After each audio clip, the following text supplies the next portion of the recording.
Well, so much for that amazing, unprecedented, never seen before comeback that a lot of people was hoping was going to happen, for the Mavs. I hope no one listening was foolish enough to fall for that banana in the tailpipe called that game for win.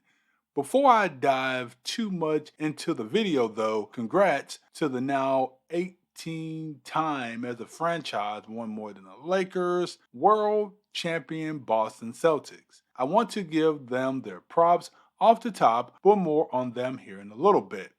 The Mavs in this game did come out firing on all cylinders to keep the game in the beginning of the first quarter pretty close, only being down by 1 point with under 2 minutes left in the first quarter. And that was the only time in this game that the Mavs were even close.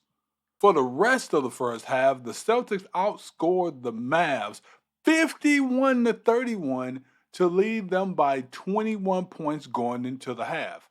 In the first half of this game, the Mavs' two best players once again played like the thing that's going across the screen right now. Luca, a top three player in the league, one could argue anyway, had 9 points on 40% shooting in that half. Kyrie continued to show that playing in Boston just isn't something he's trying to do, only scoring 5 points on 28.6% shooting. That pretty much sums up this series. No need to talk about the other starters or role players, really, because the Mavs' two best players had to play great for them to even have a chance at winning, and they didn't.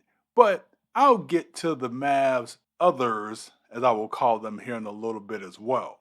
I'm sure there will be some that will look at the box score numbers, these finals, and will say that, man, Luca actually played, pretty great since he averaged this stat line in the finals. 29 points, 8.5 rebounds, 5.8 assists on 47.5% shooting. But if you actually watch the games when it really mattered the most, Luca wasn't so great. When the games were close, and let's be honest, that was only in two of the games in this series, and that was games 2 and 3. Luca, in the fourth quarter of those games, had only 5 total points on 18.3% shooting, which is horrid for any player, let alone the best player on a championship team on a championship stage. Luca is, young though. He's only 25 years of age, so he has some years left in his career to try to right this wrong. And who knows? Maybe he can work his way somehow into the GOAT debate like somebody else who actually, failed in the finals, but, will remain nameless. But enough about the Mavs. Let's talk about these Celtics, who for the entire regular season was the best team in the league, and now can say that also about being the best team in these playoffs.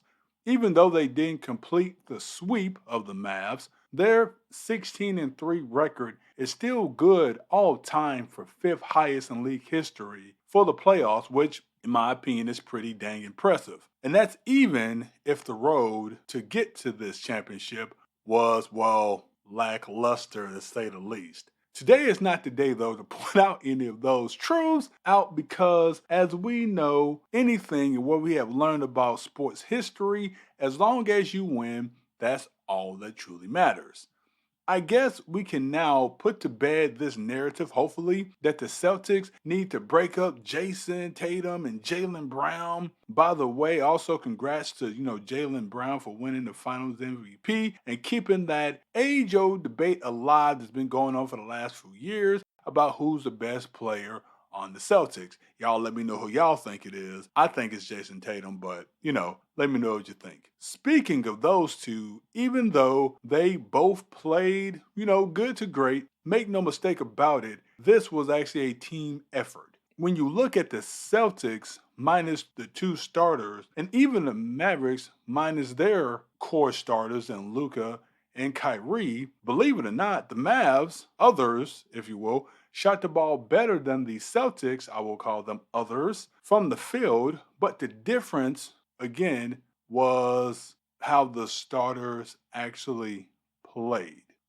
The Celtics' other starters outplayed the Mavs' other starters, and it actually wasn't even close. Especially when you look at this breakdown of their scoring per game, we can clearly see Celtics starters outplayed Dallas' starters, which further cemented the fact that the Mavericks were not going to win this series.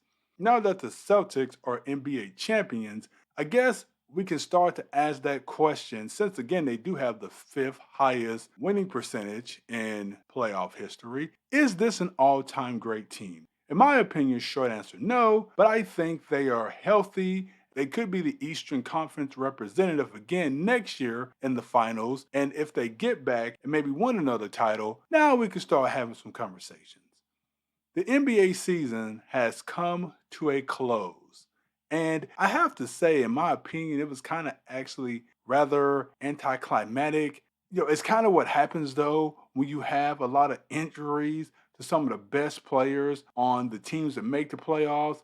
That kind of takes out some of the, competitive nature of the sports. And then you end up getting a finals where the best team in the league played a Cinderella team. Let's be honest, they were a Cinderella team. They were a fifth seed after all, and then beats them down to win a title. This kind of thing is only exciting in, the month of March.